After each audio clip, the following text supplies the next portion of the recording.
అందరికీ నమస్తే. సీఎం రేవంత్ రెడ్డి గారు తన మీద వచ్చిన ఒక పెద్ద అపవాదం అంటే ఎంత పెద్ద అపవాదం తెలుసా? అసలు హైడ్రా తీసుకొచ్చిందే కూల్చనీకే, అన్ని కూల్చనీకే కదా. కానీ వాళ్ళ అన్న తిరుపతి రెడ్డిది మాత్రం రేవంత్ రెడ్డి వదిలేసిండు, మిగతా మొత్తం కూల్చిండు. అదే కదా అపవాదం ఆయన మీద ఉన్నది. దానికి చెక్ పెట్టడానికే హైడ్రా రంగనాథ్ తయారైపోయాడు. దానికి చెక్ పెట్టుకుని కాదు, రేవంత్ రెడ్డి ఆదేశాలే ఉంటాయి అంటే రేవంత్ రెడ్డి మంచోడు అని చెప్పే ప్రయత్నాలు నడుస్తున్నాయి. ఇప్పుడు తిరుపతి రెడ్డి విషయంలో రేవంత్ రెడ్డి కూల్చలేదన్న విషయం ఓపెన్గా తెలంగాణ ప్రజలందరికీ తెలుసు. జనాలందరూ కూలగొట్టేసిండ్రు, తిరుపతి రెడ్డి మాత్రం వదిలేసిండు. ఆయనకు టైం ఇచ్చిండు, ఆయన కోర్టుకు స్టే తెచ్చుకున్నాడు. అందరికేమో టైం ఇవ్వకుండా తెల్లవారుజామున దొంగల్లాగా శనివారం నాడు ఆదివారం నాడు పోయి కూల్చేసిండ్రు. మనకందరికి తెలుసు ఆ విషయం. కోర్టు చివాట్లు వేసిన దాకా అదే జరిగింది. ఇప్పుడు ఆదివారం నాడు మధ్యాహ్నం కూడా కూలుస్తున్నారు. సిస్టమ్ తెల్లవారుజామున పోతున్నారు కదా, అందుకని సండే నాడు మధ్యాహ్నం కూడా కూలుస్తున్నారు ఈ మధ్య. అయితే ఏం జరిగింది చూడండి. ఆ కాలనీలో అక్కడ మొత్తం దాదాపు 15 కాలనీ దాకా ఉంటాయి. ఒక 5-6 కాలనీలు చెరువుకు దగ్గర. గతంలో అసెంబ్లీ కమిటీయే ఇదంతా ఎఫ్టీఎల్లో ఉందని తేల్చి వదిలేసినారు. అసెంబ్లీ కమిటీ దుబ్బాక మాజీ ఎమ్మెల్యే, ఆయన చనిపోయింది దివంగత ఎమ్మెల్యే రామలింగారెడ్డి గారు చైర్మన్గా ఉండ్రి. ఆ కమిటీకి దుర్గం చెరువు గురించి సపరేట్గా ఒక హౌస్ కమిటీ వేసినారు. హౌస్ కమిటీ వేస్తే ఆ హౌస్ కమిటీ పోయి చూసి ఇదంతా ఎఫ్టీఎల్లో ఉంది అని చెప్పేసింది జిహెచ్ఎంసీకి. కానీ ఇప్పుడు ఏం చేస్తారంటే తెలుసా, మీటింగ్ ఇది జరిగింది. మీటింగ్ వీళ్ళంతా సమావేశమైనారు.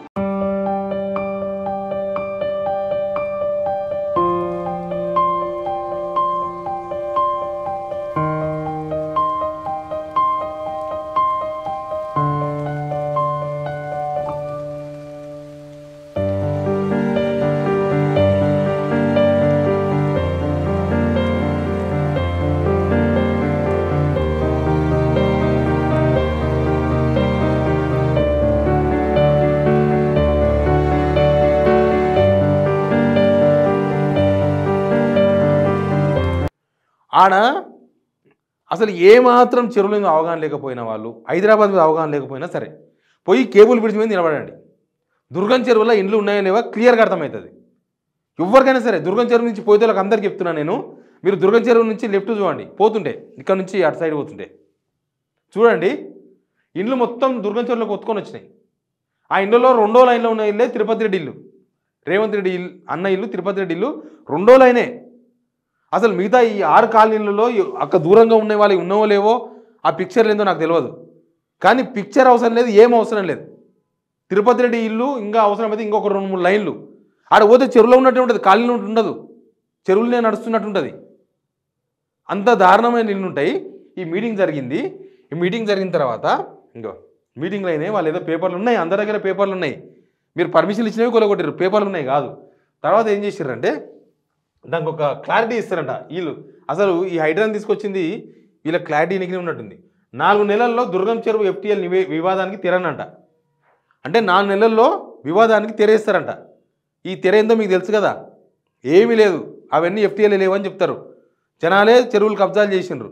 రేవంత్ రెడ్డి అన్న తిరుపతి రెడ్డి కబ్జా చేయలేదు, అడిగేలు ఎవరు దుర్గం చెరువు కబ్జా చేయలేదు. దుర్గం చెరువు 84 ఎకరాలు, 34 హెక్టార్లు, అంటే 84 ఎకరాలు వేసుకోండి. కొలిపిస్తారా మరి? చెరువే 84 ఎకరాలు, మళ్ళీ 84 ఎకరాల చెరువు అంటే చాలా పెద్ద చెరువు. ఆ పెద్ద చెరువుకు 100 మీటర్లు ఎఫ్టీఎల్ ఉంటుంది. ఎఫ్టీఎల్ అయిపోయిన తర్వాత 100 మీటర్లు బఫర్ ఉండాలి. అవన్నీ కొలిచి చేయాలి. ఇక్కడ చిత్తశుద్ధి రంగనాథ్ వాళ్ళ చిత్తశుద్ధి అదే. ఏమంటారు, 4 నెలల్లో దుర్గం చెరువు ఎఫ్టీఎల్ వివాదానికి తీరా అని. మొత్తం అవన్నీ ఏమీ లేవు, దుర్గం చెరువు మంచిగానే ఉందని చెప్పారనుకో, ఇప్పుడు అయిన దానికన్నా ఎక్కువ ఉంటుంది కథ సినిమా. అన్ని అంశాలను పరిగణలోకి తీసుకుంటామన్న lake protection committee chairman HYDRAA కార్యాలయంలో దుర్గం చెరువు పరిసర వాసులతో సమావేశం.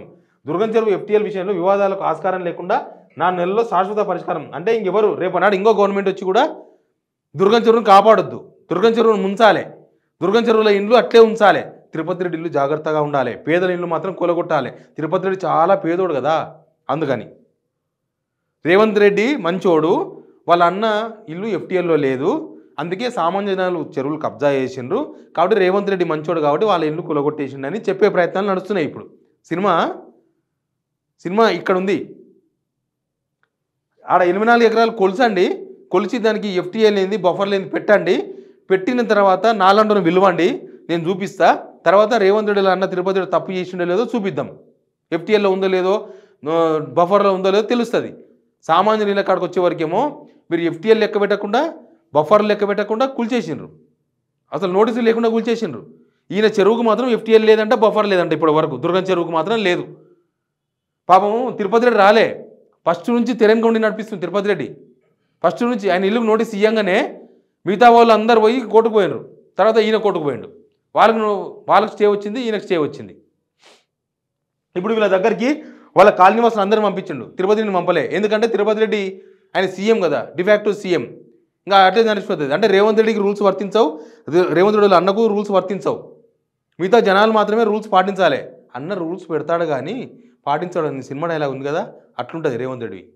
ఇప్పుడు వాళ్ళ అన్నని సేవ్ చేయనికే, తిరుపతి రెడ్డిని సేవ్ చేసి రేవంత్ రెడ్డి మంచోడు అనిపించుకోనికే ఈ మీటింగ్లు నిర్వహించి 4 నెలల్లో వివాదానికి తెరేస్తారంట. 4 నెలల్లో కూలగొట్టాల్సిందే. వివాదానికి తెర అంటే మీరు క్లియరెన్స్ ఇచ్చారనుకో, క్లియరెన్స్ ఇస్తే ఇంకా మీ అంత దుర్మార్గులు ఎవరు ఉండరు. ఆల్రెడీ హైడ్రా తీసుకొచ్చింది కలెక్షన్ల కోసమే అని తెలంగాణ అంతా పాకింది. మీ మీద ఇప్పుడు ఏమి నమ్మకాలు లేవు ఎవరికి, హైడ్రా మీద ఎవరికి నమ్మకాలు లేవు. హైడ్రా తెచ్చినప్పుడు ఉండే నమ్మకం నాకు కూడా ఉండే, హైడ్రా తెచ్చినప్పుడు మంచిగా తీసుకొచ్చారు, చెరువులు కాపాడతారంట వీళ్ళు అని.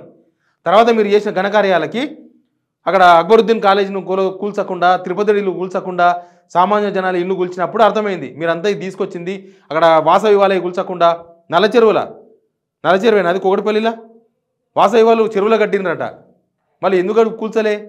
అపర్ణ వాళ్ళు కట్టినట్టు ఎందుకు కూల్చలే?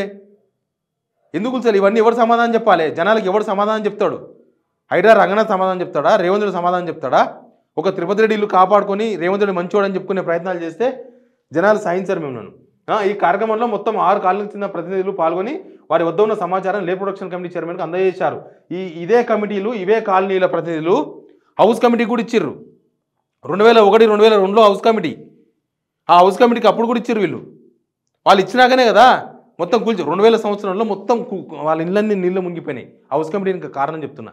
2000 సంవత్సరంలో దుర్గం చెరువు మొత్తం ఉప్పొంగి అసలు మొత్తం అటికెళ్ళి కాలనీ మొత్తం మునిగిపోయిన నీళ్ళకి పోయినాయి. పోతే ఆ కమిటీ వేసారు.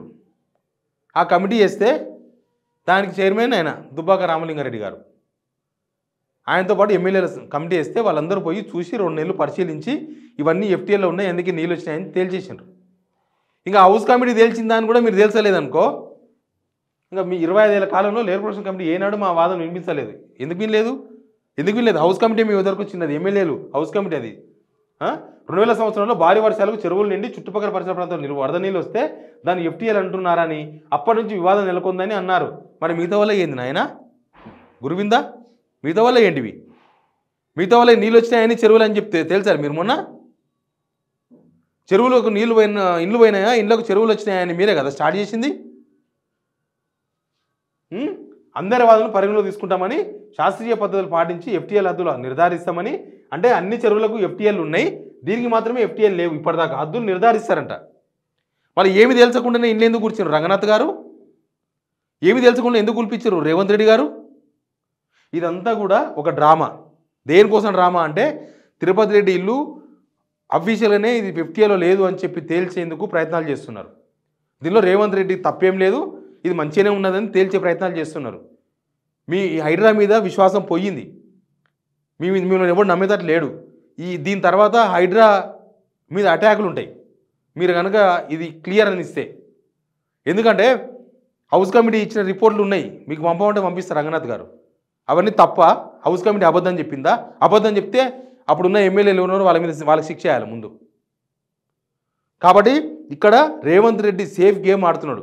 వాళ్ళ తమ్ముని సేఫ్ చేయనికే, వాళ్ళ తమ్ముని ఇల్లు ఏం ప్రాబ్లం లేదు, అంతా మంచిగా ఉందని చెప్పనికే, రేపే ప్రభుత్వం వచ్చినా కూడా ఇక్కడ ఏం ప్రాబ్లం అని చెప్పనికే, దుర్గం చెరువు మునిగిపోయినా సరే ఇబ్బంది లేదు, అన్న తమ్ముడు మాత్రం మంచిగా ఉండాలని ఇట్లాంటి కార్యక్రమాలను చేస్తున్నారు. దీన్ని సమాజం గమనించాల్సిన అవసరం ఉంది. మీరు కామెంట్ రూపంలో మీరు తెలియజేసే ఇష్యూస్ ఉంటే ప్లీజ్ సబ్స్క్రైబ్ సిగ్నల్ టీవీ.